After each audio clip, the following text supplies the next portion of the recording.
भारत माता की। भारत माता की। उत्तराखंड के लोकप्रिय युवा मुख्यमंत्री भाई पुष्कर सिंह धामी जी, केंद्रीय मंत्री श्री अजय भट्ट जी, पूर्व मुख्यमंत्री रमेश पोखरियाल निशंक जी, राज्य भारतीय जनता पार्टी के अध्यक्ष महेंद्र भट्ट जी, उत्तराखंड सरकार के मंत्री, सभी सांसद, विधायक, अन्य महानुभाव और देवभूमि के मेरे प्यारे परिवारजनों, आप सभी को प्रणाम।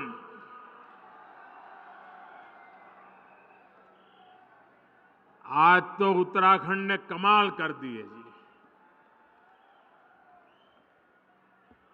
शायद ऐसा दृश्य देखने का सौभाग्य शायद ही पहले किसी को मिला हो।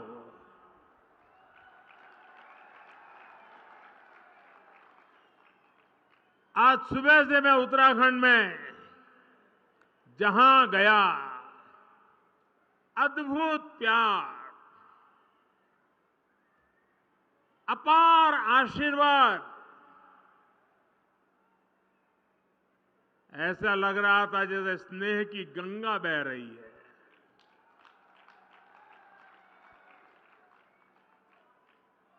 आध्यात्म और अप्रतिम शौर्य की इस धरा का मैं वंदन करता हूं। वीर माताओं को विशेष रूप से वंदन करता हूं। जब बद्रीनाथ धाम में जय बद्री विशाल का उद्घोष होता है तो गढ़वाल राइफल्स के वीरों का जोश बढ़ जाता है। जब गंगोली हाट के कालिका मंदिर की घंटियां जय महाकाली के जयकारों से गूंजती है तो कुमाऊं रेजिमेंट के वीरों में अदम्य साहस का संचार होने लगता है। यहां मानसखंड में बागेश्वर, बैजनाथ, नंदा देवी, गोलू देवता, पूर्णागिरी, कसार देवी, कैची धाम, कटारमल, नाना कमता, रीठा साहिब, अनगिनत देव स्थलों की श्रृंखला का वैभव हमारे पास बहुत बड़ी विरासत है। राष्ट्र रक्षा और आस्था की इस तीर्थ भूमि पर मैं जब जब आया हूं, जब भी आपका स्मरण किया है, मैं धन्य हो जाता हूं।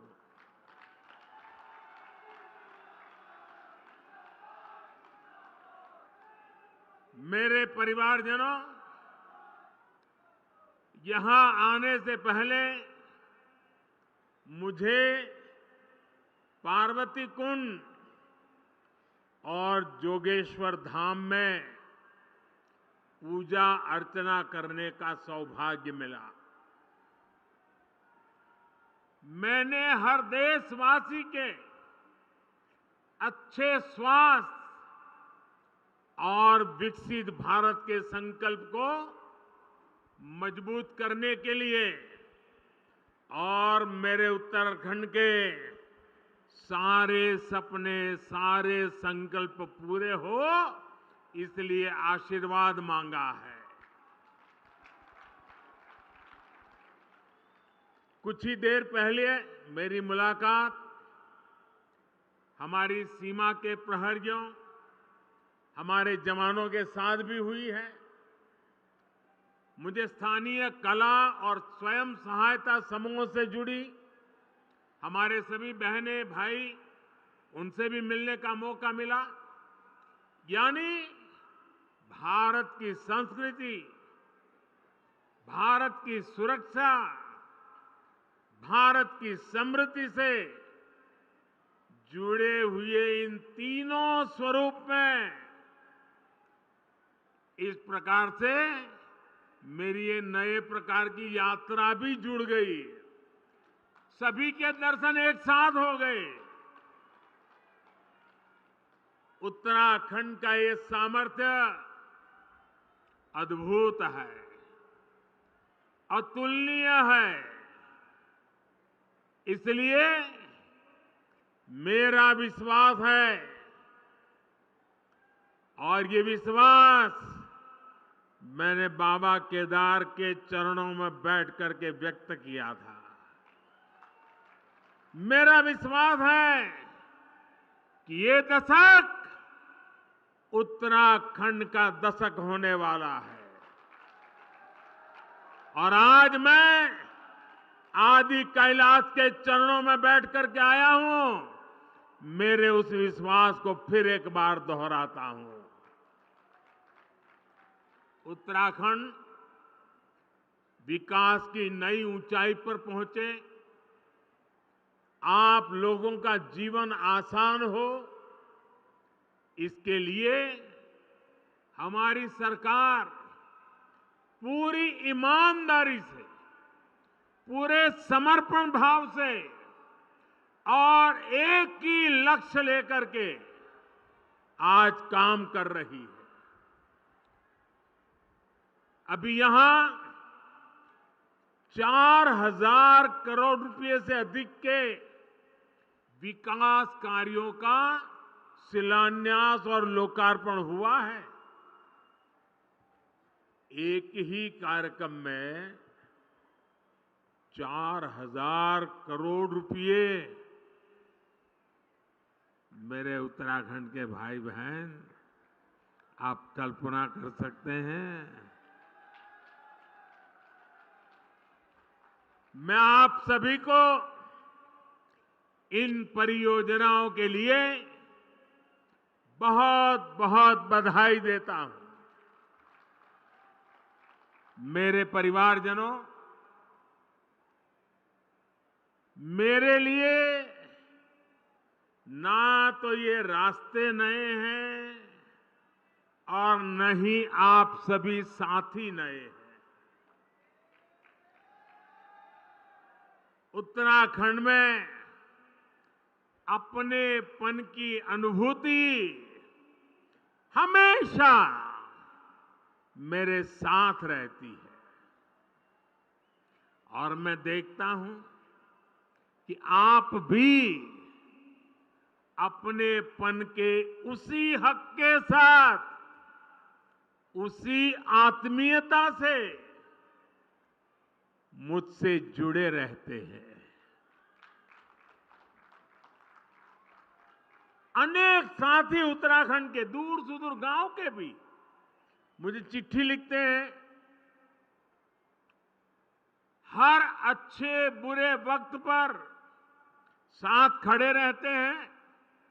परिवार में कोई नए मेहमान का जन्म हुआ हो तो भी मुझे खबर भेजते हैं।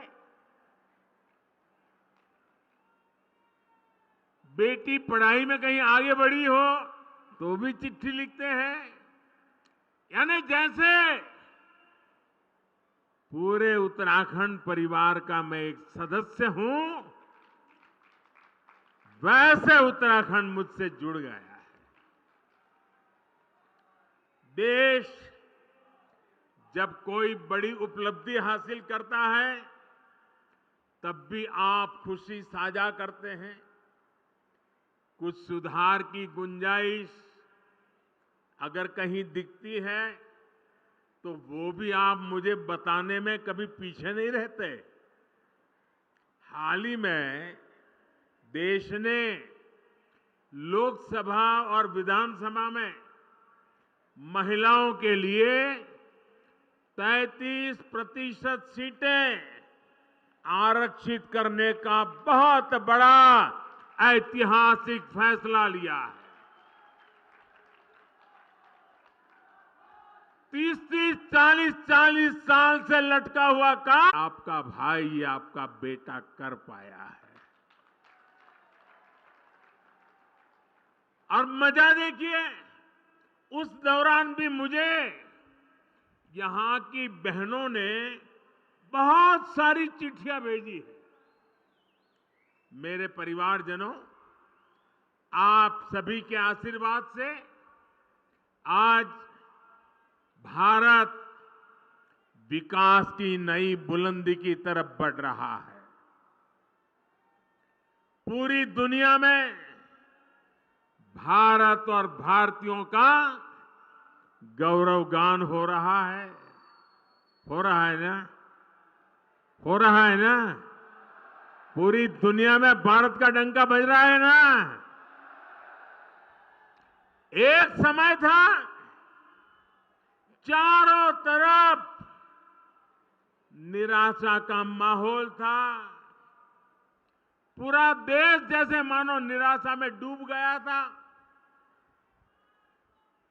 तब हम लोग हर मंदिर में जाकर यही कामना करते थे कि भारत जल्द से जल्द मुश्किलों से बाहर निकले। हर भारतीय सोचता था कि हजारों करोड़ के घोटालों से देश को मुक्ति मिले। सबकी कामना थी कि भारत का यश बढ़े। आप देखिए, चुनौतियों से घिरी दुनिया में, दुनिया का हाल आप देख रहे हैं।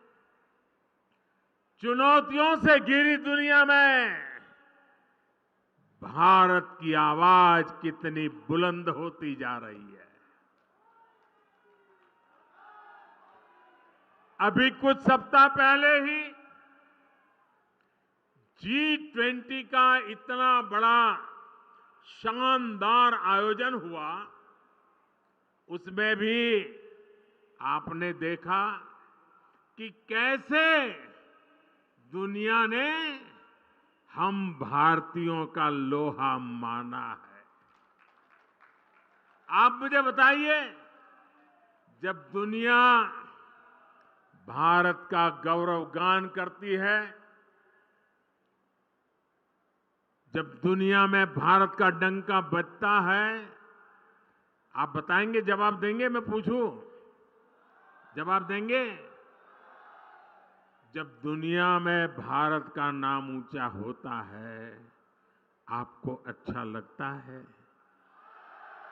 पूरी ताकत से बताइए, आपको अच्छा लगता है? जब भारत दुनिया को दिशा दिखाता है, तो आपको अच्छा लगता है? ये सब किसने किया है? ये सब किसने किया है? ये मोदी ने नहीं किया है।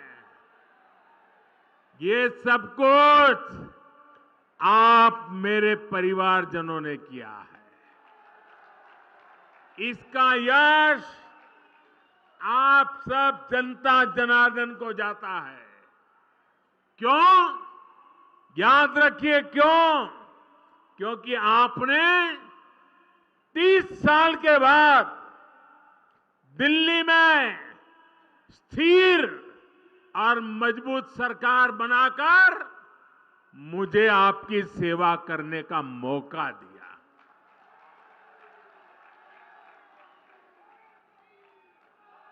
आपके वोट की ताकत है। जब मैं दुनिया के बड़े बड़े लोगों से हाथ मिलाता हूं ना, आपने देखा होगा अच्छों से हो रहा है मामला। लेकिन जब मैं हाथ मिलाता हूं ना, तो बराबर आंख भी मिलाता हूं।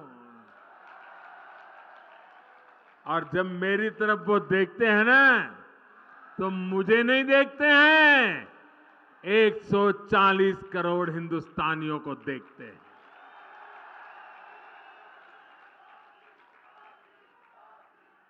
मेरे परिवारजनों, दूर सुदूर पहाड़ों पर देश के कोने कोने में जो लोग रहते हैं, हमने उनकी भी चिंता की।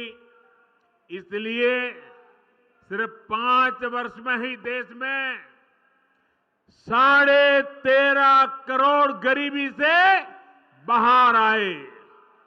13.5 करोड़ लोग। ये आंकड़ा याद रखोगे? आंकड़ा याद रखोगे? कितने? 13.5 करोड़ लोग गरीबी से बाहर 5 साल में आना, ये अपने आप में दुनिया अचरज कर रही है। ये 13.5 करोड़ लोग कौन है? इनमें से बहुत सारे लोग आपकी तरह ही पहाड़ों में रहने वाले हैं, सुदूर इलाकों में रहते हैं। ये 13.5 करोड़ लोग इस बात का उदाहरण है कि भारत अपनी गरीबी मिटा सकता है। साथियों, पहले नारा दिया जाता था गरीबी हटाओ, मतलब आप हटाओ। उन्होंने कह दिया गरीबी हटाओ। मोदी कह रहा है हम मिलकर के गरीबी हटा के रहेंगे। हम ओनरशिप लेते हैं, जिम्मेवारी लेते हैं और जी जान से जुड़ जाते हैं। आज हर क्षेत्र, हर मैदान में हमारा तिरंगा ऊंचे से ऊंचा लहरा रहा है। हमारा चंद्रयान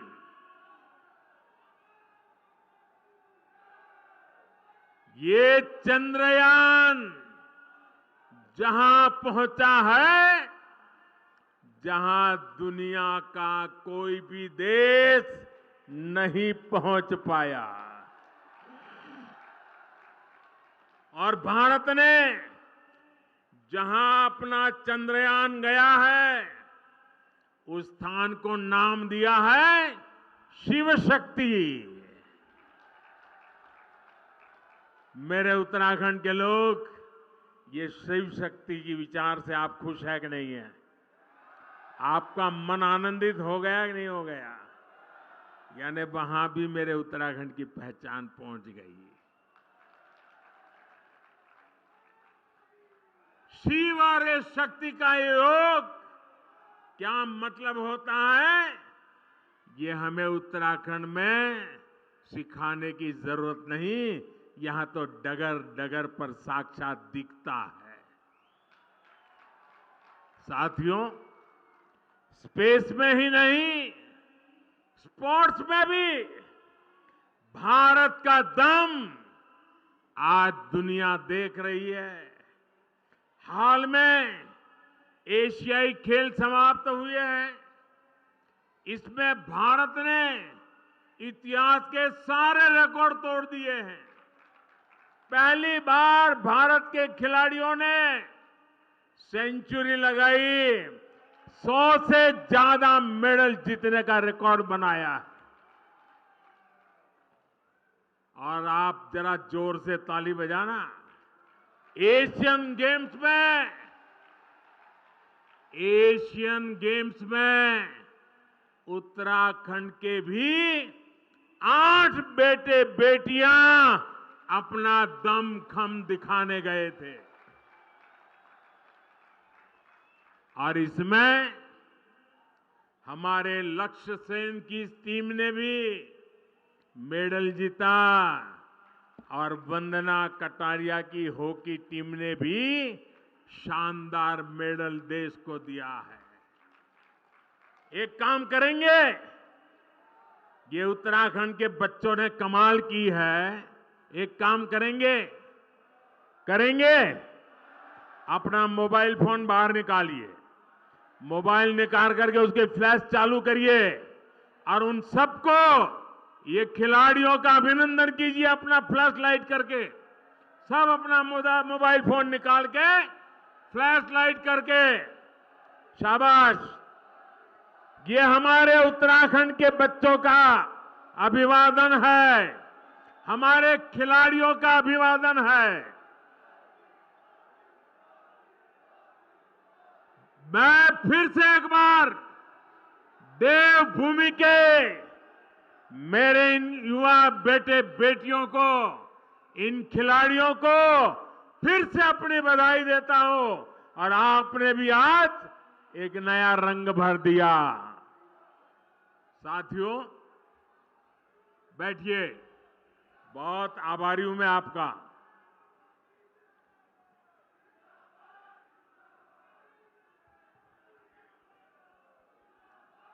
भारत के खिलाड़ी देश दुनिया में अपना परचम लहराए, इसके लिए सरकार खिलाड़ियों की पूरी मदद कर रही है। खिलाड़ियों के खाने पीने से लेकर आधुनिक ट्रेनिंग तक सरकार करोड़ों रुपए खर्च कर रही है। ये तो सही है, लेकिन एक उल्टा भी चल रहा है। सरकार तो कर रही है, लेकिन लक्ष्य का जो परिवार है ना, और लक्ष्य जो है वो मुझे हमेशा जब विजयी होता है तो आपकी बाल मिठाई लेकर के आता है।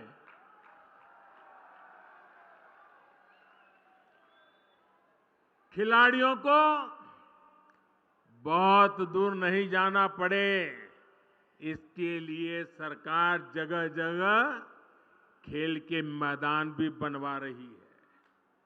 आज ही हल्द्वानी में हॉकी ग्राउंड और रुद्रपुर में वेलोड्रोम स्टेडियम का भी शिलान्यास हुआ है। मेरे नौजवानों, ताली बजाइए, आपका काम हो रहा है। इसका लाभ मेरे उत्तराखंड के युवाओं को मिलेगा। मैं धामी जी और उनकी पूरी टीम को भी बहुत बहुत बधाई भी देता हूं, बहुत बहुत शुभकामनाएं भी दूंगा, जो राष्ट्रीय खेलों की तैयारी में पूरे जोश से जुटी हुई है। बहुत बहुत बधाई आपको और आपकी पूरी टीम को बधाई। मेरे परिवारजनों, उत्तराखंड के हर गांव में देश के रक्षक हैं। यहां की वीर माताओं ने वीर पुत्रों को जन्म दिया है, जो मेरे देश की रक्षा कर रहे हैं। वन रैंक वन पेंशन की उनकी दशकों पुरानी मांग को हमारी ही सरकार ने पूरा किया। अब तक वन रैंक वन पेंशन के तहत 70,000 करोड़ रुपए, उससे भी ज्यादा हमारी सरकार ने पूर्व सैनिकों को दिए हैं। इसका लाभ उत्तराखंड के भी 75,000 से ज्यादा पूर्व सैनिकों के परिवारों को मिला है। हमारी सरकार की बहुत बड़ी प्राथमिकता बॉर्डर एरियाज में विकास की भी है। आज बॉर्डर एरियाज में सुविधाओं का निर्माण बहुत तेज गति से हो रहा है। आप सोच रहे होंगे कि आपकी क्या गलती थी, ये काम पहले की सरकारों ने क्यों नहीं किया। गलती आपकी नहीं थी। पहले की सरकारों ने इस डर से बॉर्डर एरिया का विकास नहीं किया कि कहीं दुश्मन इसका फायदा उठाकर अंदर ना आ जाए। बताइए क्या तर्क देते थे। आज का नया भारत पहले की सरकारों की डरी हुई सोच को पीछे छोड़कर आगे बढ़ रहे हैं। न हम डरते हैं, न हम डराते हैं। भारत की पूरी सीमा उस पर हम आधुनिक सड़कें बना रहे हैं, सुरंगें बना रहे हैं, पुल बना रहे हैं।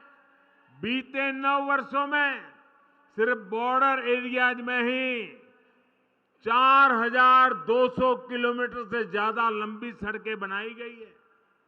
हमने बॉर्डर के किनारे करीब 250 बड़े पुल और 22 सुरंगें भी बनाई है। आज भी इस कार्यक्रम में अनेक नए पुलों के लिए शिलान्यास हुआ है। अब तो हम बॉर्डर तक ट्रेनों को भी लेकर आने की तैयारी कर रहे हैं। इस बदली हुई सोच का लाभ उत्तराखंड को भी मिलने जा रहा है। मेरे परिवारजनों, पहले सीमावर्ती क्षेत्रों को, सीमावर्ती गांवों को देश का अंतिम गांव माना जाता था। जो अंतिम है, विकास के मामले में उसका नंबर भी आखिर में ही आता था। ये भी एक पुरानी सोच थी। हमने सीमावर्ती गांवों को अंतिम नहीं, बल्कि देश के पहले गांव के रूप में विकसित करना शुरू किया है। वाइब्रेंट विलेज प्रोग्राम के तहत ऐसे ही सीमावर्ती गांवों का विकास किया जा रहा है। हमारी कोशिश यही है कि यहां से जो लोग पलायन करके गए हैं, वो फिर लौट के आ जाएं। हम चाहते हैं इन गांवों में पर्यटन बढ़े, तीर्थ यात्रा का विस्तार हो। मेरे परिवारजनों, एक पुरानी कहावत है कि पहाड़ का पानी और पहाड़ की जवानी पहाड़ के काम नहीं आती। मैंने संकल्प लिया है कि मैं इस अवधारणा को भी बदल कर रखूंगा।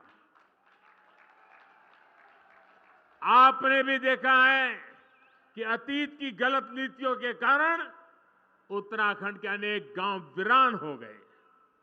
सड़क, बिजली, पानी, पढ़ाई, दवाई, कमाई, हर चीज का अभाव, और उस अभाव के कारण लोगों को अपना घर छोड़ना पड़ा है। अब स्थितियां बदल रही है।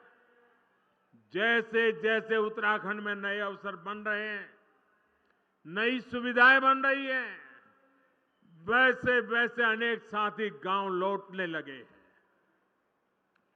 डबल इंजन सरकार का प्रयास है कि गांव वापसी का ये काम तेजी से हो। इसलिए इन सड़कों पर, बिजली के प्रोजेक्ट्स पर, अस्पतालों पर, स्कूल कॉलेजों पर, मोबाइल फोन के टावर पर इतना बड़ा निवेश किया जा रहा है। आज भी यहां इनसे जुड़े हुए कई प्रोजेक्ट शुरू हुए हैं। यहां सेब के बागान और फल सब्जियों के लिए बहुत संभावनाएं हैं। अब जब यहां सड़कें बन रही हैं, पानी पहुंच रहा है, तो मेरे किसान भाई बहन भी प्रोत्साहित हो रहे हैं। आज जो पॉली हाउस बनाने और सेब के बाग विकसित करने की योजना भी शुरू हुई है। इन योजनाओं पर 1100 करोड़ रुपए खर्च होने वाले हैं। इतना सारा पैसा उत्तराखंड के हमारे छोटे छोटे किसानों का जीवन बेहतर बनाने के लिए खर्च किया जा रहा है। पीएम किसान सम्मान निधि के तहत भी उत्तराखंड के किसानों को अब तक 2,200 करोड़ रुपए अधिक मिल चुके हैं। साथियों, यहां तो मोटा अनाज, श्री अन्न भी अनेक पीढ़ियों से उगाया जाता है।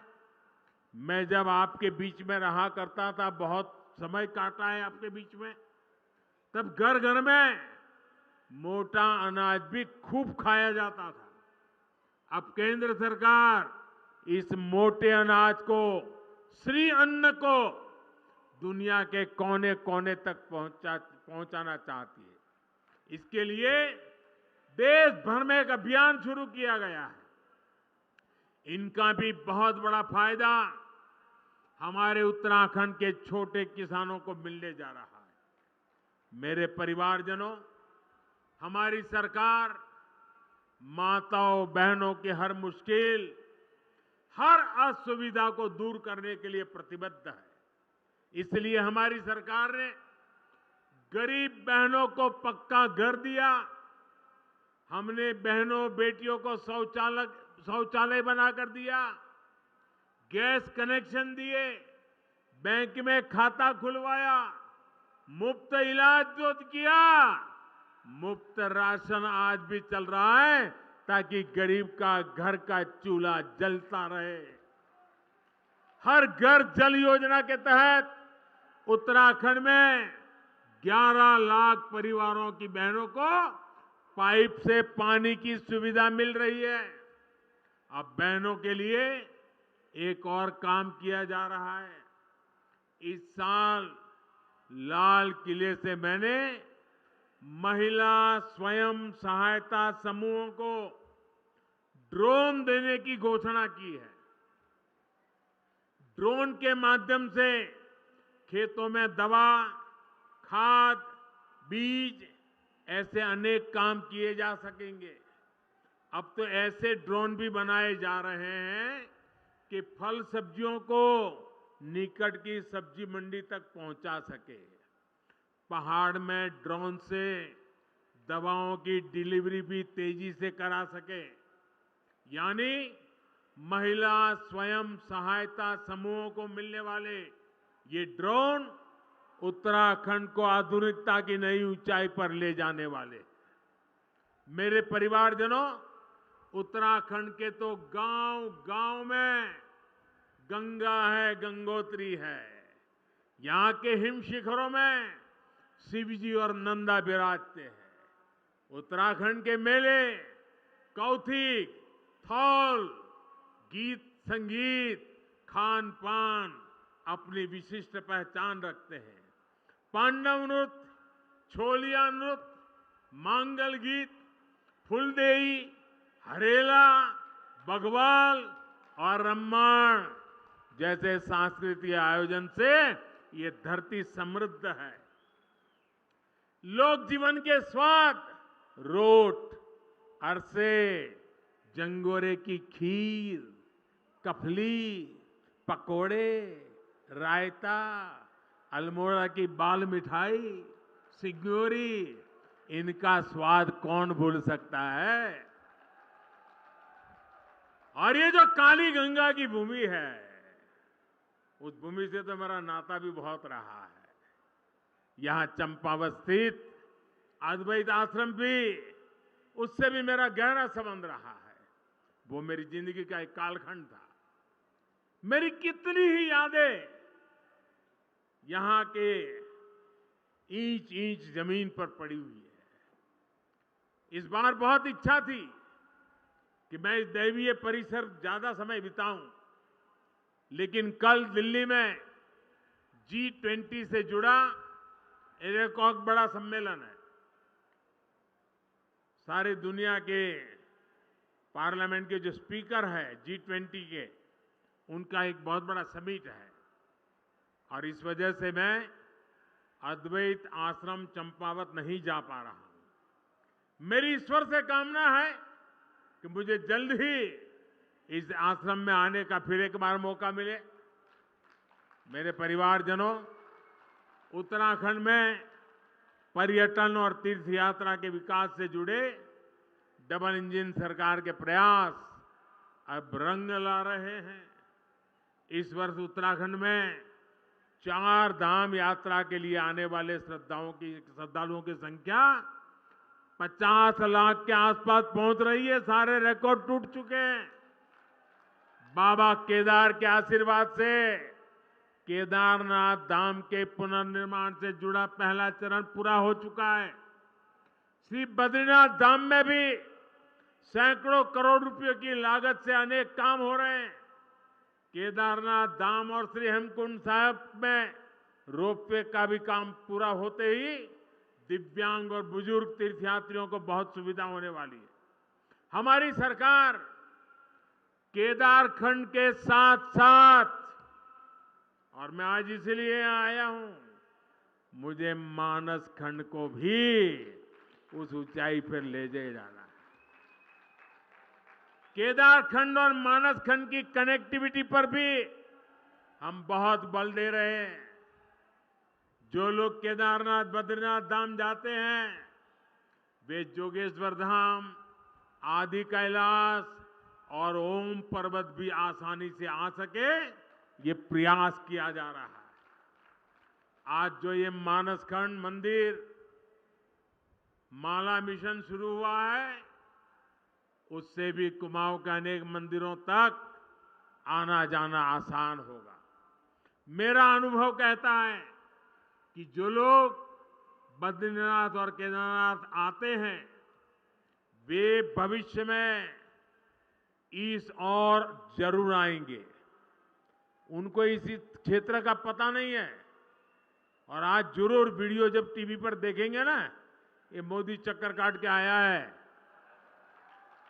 आप देख लेना, हर एक को करेगा यार, कुछ तो होगा। और आप तैयारी करो, यात्रियों की संख्या बढ़ने वाली है।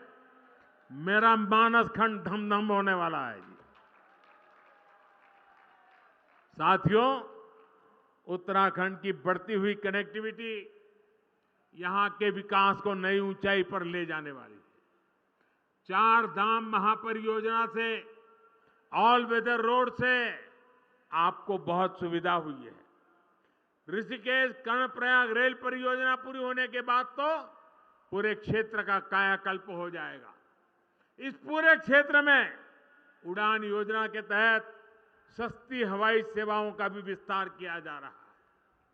आज ही यहां बागेश्वर से करनाली चीना तक, गंगोली हाट से अल्मोड़ा तक और टनकपुर घाट से पिथौरागढ़ तक की सड़कों का काम शुरू हुआ है। इससे सामान्य जन को सुविधा के साथ साथ पर्यटन से कमाई के अवसर भी बढ़ेंगे। मुझे खुशी है कि यहां की सरकार होम स्टे को प्रोत्साहन दे रही है। पर्यटन तो एक ऐसा सेक्टर है जहां सबसे अधिक रोजगार है और कम से कम पूंजी लगती है। आने वाले समय में तो टूरिज्म सेक्टर का बहुत अधिक विस्तार होने वाला है, क्योंकि पूरी दुनिया आज भारत आना चाहती है, भारत को देखना चाहती है, भारत को जानना चाहती है। और जो भारत को देखना चाहता है वो उत्तराखंड आए बिना भारत को देखना उसका पूरा नहीं हो सकता। मेरे परिवारजनों, बीते समय में उत्तराखंड जिस तरह प्राकृतिक आपदाओं से घिरा रहा है, उससे भी मैं भली भांति परिचित हूं। हमने अपने बहुत से स्वजन खोए हैं। प्राकृतिक आपदाओं से निपटने के लिए अपनी तैयारियों को हमें बेहतर करते रहना ही है और हम करते रहेंगे। इसके लिए आने वाले 4-5 सालों में उत्तराखंड में 4000 करोड़ रुपए खर्च किए जाएंगे। उत्तराखंड में ऐसी सुविधाओं का निर्माण किया जाएगा जिससे आपदा की स्थिति में राहत और बचाव का काम तेजी से हो सके। मेरे परिवारजनों, ये भारत का अमृत काल है। ये अमृत काल देश के हर क्षेत्र, हर वर्ग को सुविधा, सम्मान और समृद्धि से जोड़ने का काल है। मुझे पूरा विश्वास है कि बाबा केदार और बद्री विशाल के आशीर्वाद से, आदि कैलाश के आशीर्वाद से हम अपने संकल्पों को तेजी से सिद्ध कर पाएंगे। एक बार फिर इतना प्यार देने के लिए 7 किलोमीटर, मैं सचमुच में मेरे पास वर्णन करने के लिए शब्द नहीं है। मैं हेलीकॉप्टर से निकला, 7 किलोमीटर यहां आया और आने में भी देर इसलिए हुई, 7 किलोमीटर दोनों तरफ वो ह्यूमन चेन नहीं थी, ह्यूमन वॉल थी।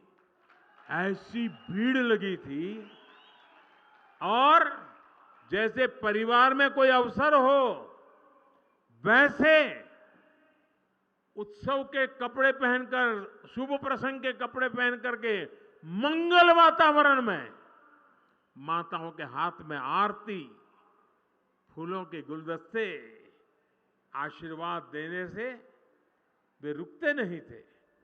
ये मेरे लिए बड़ी भावुक क्षण थी। मैं आज पिथौरागढ़ को और पिथौरागढ़ जिले के सब लोगों को, इस पूरे खंड को, मेरा मानस खंड, उसने आज जो प्यार बरसाया, उत्साह दिखाया है, मैं शत शत नमन करता हूं, आपका आभार व्यक्त करता हूं। एक बार फिर आप सभी को बहुत बहुत शुभकामनाएं।